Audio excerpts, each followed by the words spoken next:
One thing that I love about the business is the people. And what I've found from my time in working here is the people that come to MainStream, they're here because their passions have aligned and they believe in the business.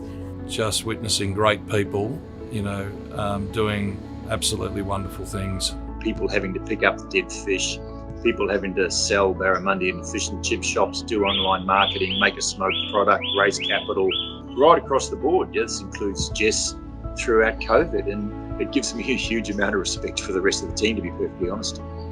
I think the future for MainStream looks really bright. Now it's all about scaling. It's all about growing the business. I haven't reached a goal point yet. I don't think my work here is done. I'm very much looking forward to the journey that's ahead of us and where this might take us. We do see a future where barramundi industry is worldwide.